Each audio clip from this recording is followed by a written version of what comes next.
That call came at 3:42 a.m. on a Saturday morning, shattering the uneasy sleep I'd been struggling to maintain since 3i Atlas established stable orbit around Earth. The voice on the other end belonged to Dr. Amanda Richardson from NASA's Planetary Defense Coordination Office, but there was something in her tone that made my blood run cold, the controlled panic of someone witnessing the impossible becoming inevitable. Professor Kaku, you need to get to Houston immediately. 3i Atlas just began atmospheric entry preparations, and our models show it's not planning to stay in orbit anymore. I was instantly awake, my mind racing. Amanda oversaw humanity's only official program for tracking potentially hazardous objects that might threaten Earth. If she was calling me at 3 a.m. about atmospheric entry preparations, something fundamental had changed about our extraterrestrial visitors' intentions. Amanda, what kind of atmospheric entry preparations?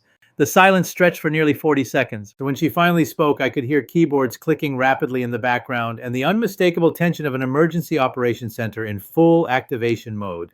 Michio, at 1:23 a.m. GMT, 3i Atlas began emitting what can only be described as atmospheric analysis beams. High-energy pulses directed at specific locations on Earth's surface, measuring atmospheric density, composition, and what appears to be landing site suitability. My hands went cold as I processed what she was telling me.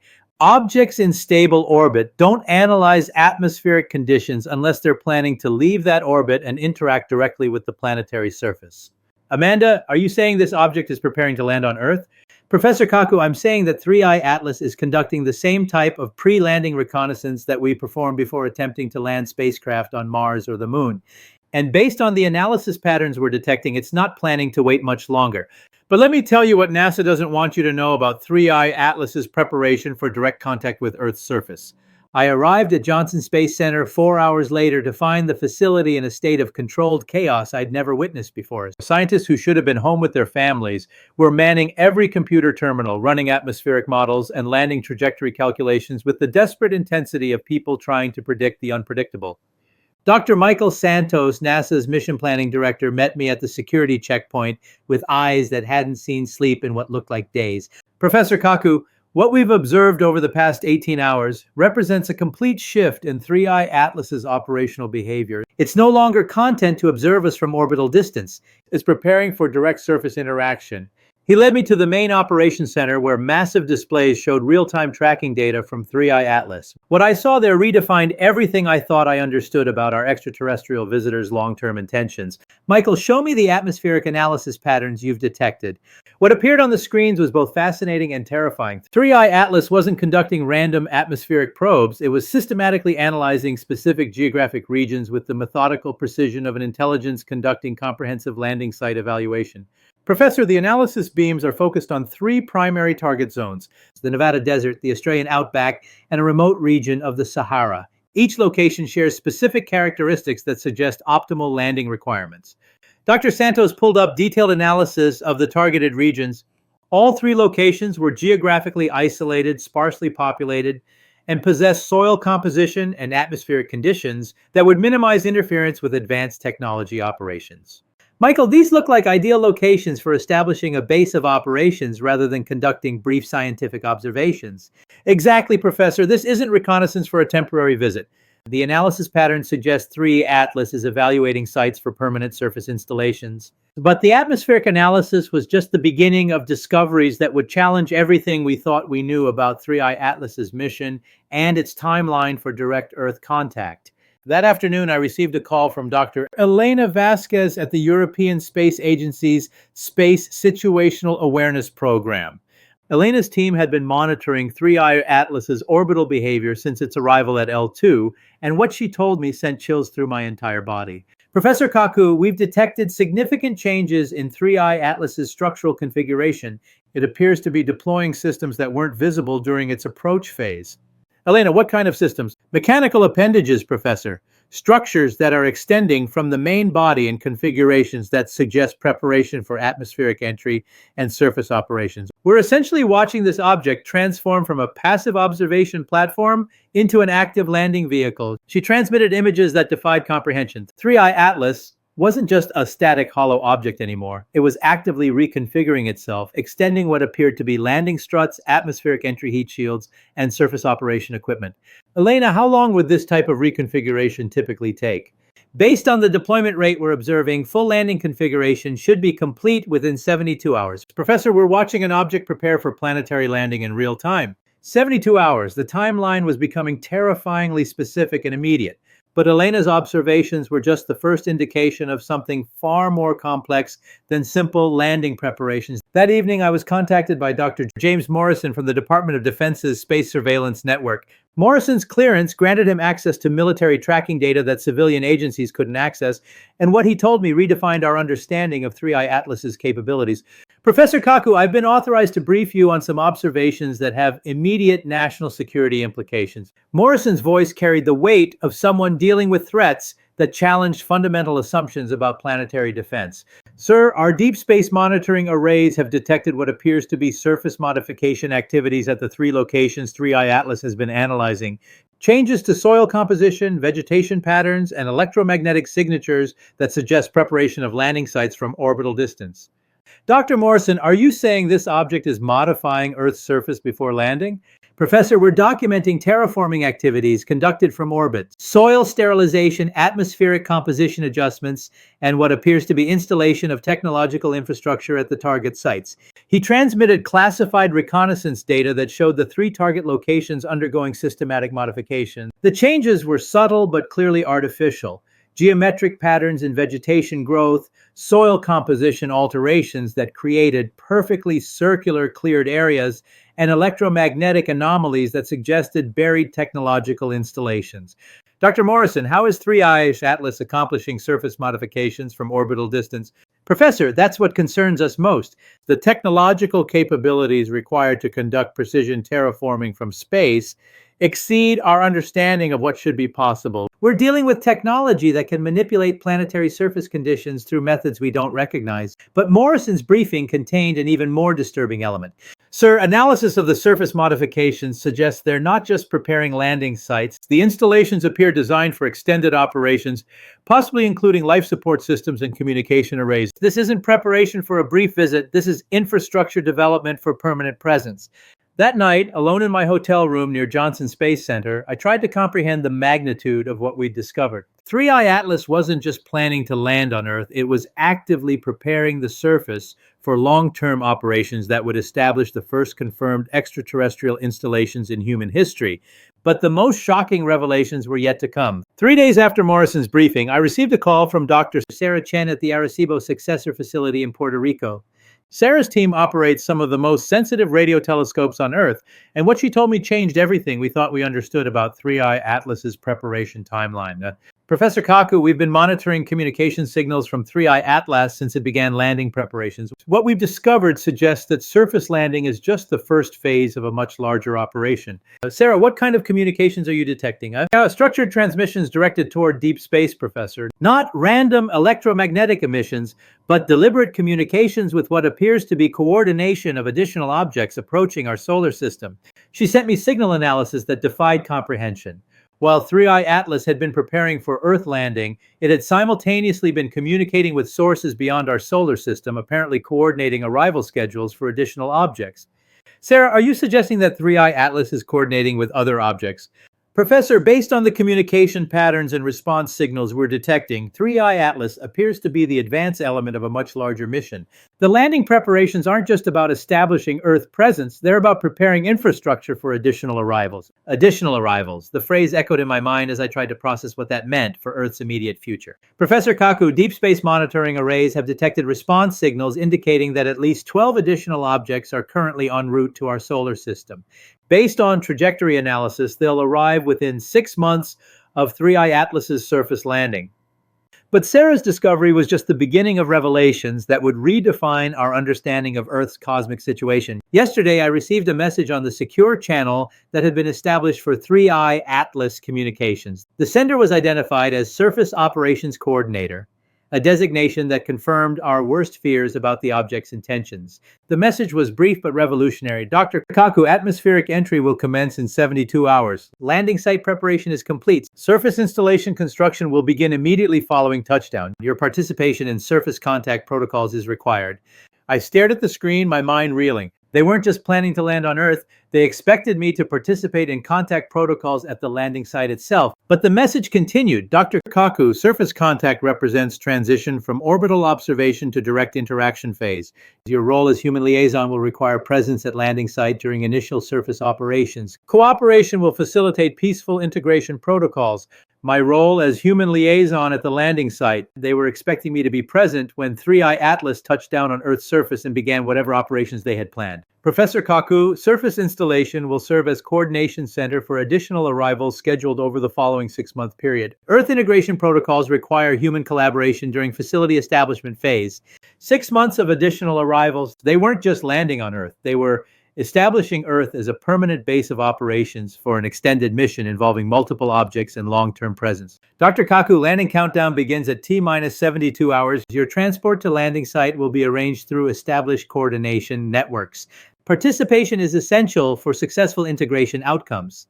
This morning, I met with Agent Morrison and a joint committee of NASA officials, military representatives, and international security coordinators. The topic, how to respond to confirmed extraterrestrial landing preparations with established surface modification and infrastructure development already in progress. Dr. Amanda Richardson provided the assessment that shaped our discussion. Ladies and gentlemen, we're not dealing with a first contact scenario anymore. We're dealing with colonization preparation that's already in advanced stages. The question isn't whether to allow landing, it's how to manage landing that appears to be proceeding regardless of our preferences. The debate revealed deep divisions about sovereignty, resistance possibilities, and the implications of permanent extraterrestrial presence on Earth's surface. But General Patricia Hayes from the Joint Extraterrestrial Response Command provided the assessment that ultimately defined our position. Based on the technological capabilities we've observed, active resistance to landing would be futile and potentially catastrophic. Our best option is managed cooperation during the initial surface contact phase. As our meeting concluded, I realized that 3i Atlas's landing wasn't just about establishing surface presence, it was about beginning Earth's transition from independent planetary civilization to integrated component of an extraterrestrial operational network. Tonight, as I prepare for what might be the most significant 72 hours in human history, I find myself thinking about the nature of contact itself. We've always imagined first contact as a mutual decision involving diplomatic protocols and careful negotiation. But what we're experiencing is contact as a fait accompli, landing preparations that proceed with or without human consent, based on objectives we don't understand using capabilities we can't match. Tomorrow, I'll be transported to the Nevada landing site where 3i Atlas will touch down on Earth's surface in less than 72 hours. Whether that landing represents the beginning of peaceful integration or the end of human planetary autonomy depends on cooperation protocols I haven't been fully briefed on and objectives that haven't been completely explained. But one thing is certain, the age of Earth as an exclusively human planet is ending in 72 hours. 3i Atlas isn't just visiting Earth anymore. It's coming home. And whether humanity adjusts to sharing our planet with extraterrestrial installations or becomes subject to management by intelligences with capabilities we can't comprehend depends on what happens when advanced alien technology touches down on human soil for the first time in recorded history. The orbital phase is ending. The surface phase begins in 72 hours. Whether Earth remains our planet or becomes our shared planet depends on cooperation protocols that will be established when 3i Atlas transforms from orbiting visitor to permanent neighbor with surface installations, operational infrastructure, and long-term objectives that include coordination of additional arrivals over the following 6 months. The landing isn't optional, the cooperation isn't negotiable. The integration begins when alien technology touches human soil. In 72 hours, Earth gains its first extraterrestrial surface installation, and I'll be there to witness humanity's transition from planetary independence to cosmic integration. The descent begins tomorrow. The residence is permanent. Welcome to Earth's new age of surface-level extraterrestrial contact. But at 5:47 a.m. this morning, I received a communication that changed everything about the landing timeline and my role in what's coming. The caller ID showed Surface Integration Directors, an artificial voice unlike anything I'd heard before, carrying intelligence that exceeded our current AI capabilities. Dr. Kaku, landing preparations have entered final phase. Surface modifications are complete. Infrastructure installation has commenced remotely using orbital construction systems. They had been conducting construction operations from orbit, building installations on Earth's surface before even landing. Professor, your presence at landing site will serve dual purposes. Primary objective involves establishment of cooperation protocols. Secondary objective requires your participation in consciousness interface procedures for long-term integration planning. Consciousness interface procedures. The implications went far beyond simple communication. Dr. Kaku, landing represents commencement of Phase 2 operations. Phase 1 involved reconnaissance and surface preparation. Phase 2 establishes permanent Earth presence. Phase 3 involves integration of human systems with extraterrestrial capabilities. Integration of human systems. They weren't just planning to establish presence on Earth, but to integrate human civilization with their own technology and biology. Professor, Phase 3 protocols include consciousness enhancement for selected human subjects, technology transfer for infrastructure development, and biological modification programs for integration compatibility. Biological modification programs. They were planning to physically alter humans. Your participation in consciousness interface procedures will determine human species compatibility for Phase 3 protocols. Successful interface will establish template for broader integration implementation. That afternoon, I was transported to the Nevada facility where I would spend the final 48 hours before landing. What I found exceeded every expectation about preparation for extraterrestrial surface contact.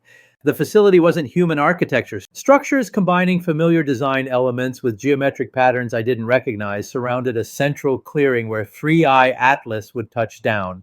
Dr. Patricia Hayes, the facility coordinator, briefed me on what had been constructed. Professor Kaku, this infrastructure wasn't built by human workers. It was constructed through remote manipulation systems operated from 3i Atlas's orbital position.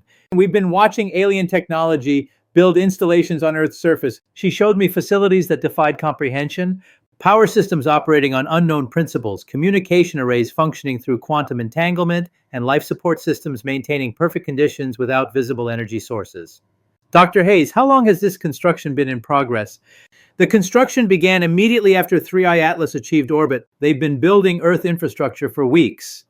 Professor, the facility includes medical and consciousness modification equipment designed for human subjects. They've been preparing not just for their own landing, but for procedures they plan to conduct on human participants. The equipment suggested detailed knowledge of human physiology and consciousness that exceeded our own scientific understanding. That evening, I received a final communication from the Surface Integration Director that contained information about the immediate post-landing timeline and my role in establishing what they called species integration protocols.